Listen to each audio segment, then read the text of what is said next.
Hey lovers, how you doing? Good day wherever you are in the world, be morning, afternoon, or evening. Welcome to another exciting episode of Connecting the Minds and Soul. And I remain your host, Jumoke Ogunsuada. And today we're going to be talking about infatuation. Now, I was scrolling through social media last night and I stumbled upon a story. And it really caught me because I've heard so many stories about this kind of incidents. And I'll read it to you. And it says, Sam, please advise me. I am currently in Germany, studying and working part time. I met a guy here. He's a Nigerian too, and really helped me settle in when I was new. Now we became close, and along the line, I developed feelings for him. The problem is, I'm married. My husband is back home in Nigeria with our daughter. It started innocently, but now the guy makes me feel loved and cared for in a way I have not felt in a long time. And my husband and I barely talk anymore. And when we do, it's always arguments. Some I'm confused. I don't want to lose my home, but I also don't know how to stop what is happening now. In so many cases, we see so many people, be male, be female, who are in another country, having friends or having, close colleagues and all that, and they start to develop feelings for their, colleagues. Now it's normal. We're humans. Loneliness creeps in, needs creeps in, and it's not to judge anyone because we all are different. But then we must understand to have self control. Now, from what the story that I read, she was particular about not losing her home, which means she values her home, which means she still loves her husband. And and she also stated that anytime she and her husband talks, they're always arguing. It's normal. Some things are going to be like peachy sometimes because both of you are not seeing each other. And he might also be overwhelmed with the weight of taking care of the daughter, expecting you back home or wishing you were around and things like that. He might already be stressed beyond normal. So it's normal for him to snap once a while and, be difficult.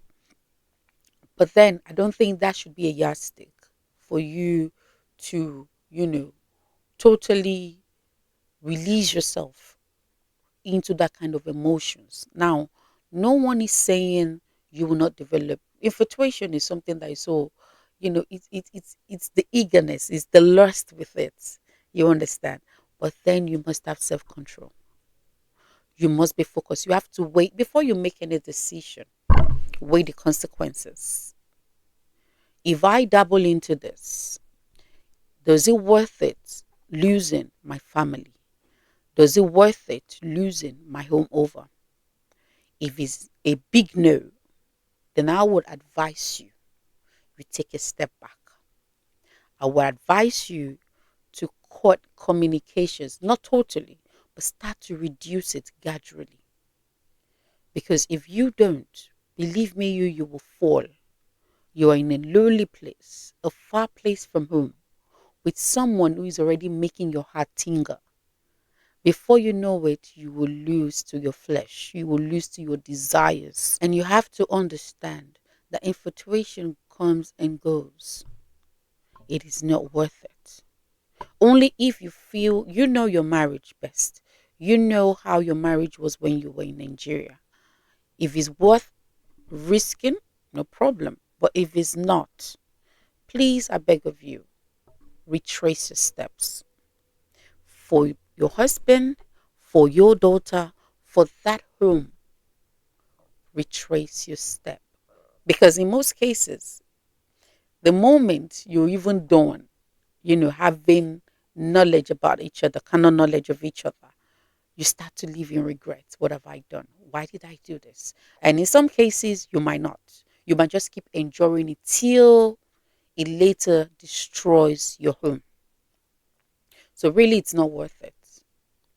For you to be asking for help on how to stop it, the first thing you can do for yourself is realizing which you have. And the second one is distancing yourself from that person. You're not fighting the person, but communicate with that person. I'm so sorry you've been good to me. You've been nice to me. But these and these are things that I just need to get out of the way first. And I beg you for a better understanding. I'm not fighting you. I'm not trying to be an ingrate for all the help you've shown to me. But then, for my sanity, for my family, and for my home, I would like to reduce our communication. And, from there, you start to gather yourself back. Invest your time into something else. Divert your attention. Start calling your husband more. Even if he's angry, you just soften pedal. Try to start saying sweet words to him. And before you know it, you will rekindle that affection between you and your husband. Talk, have a one-on-one conversation with your husband. You're not having a deep conversation because you have someone else you're already talking to. So sometimes you just like, oh, whatever, you do your part. I have someone here who makes me happy. And in that part, and in that moment, we start to jeopardize our family.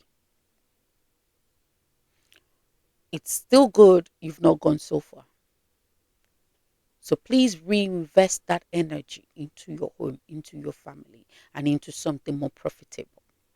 All right, then, that is it on today's infatuation. Though I'm going to still talk more about infatuation, but just saw the story, I just quickly needed to share it.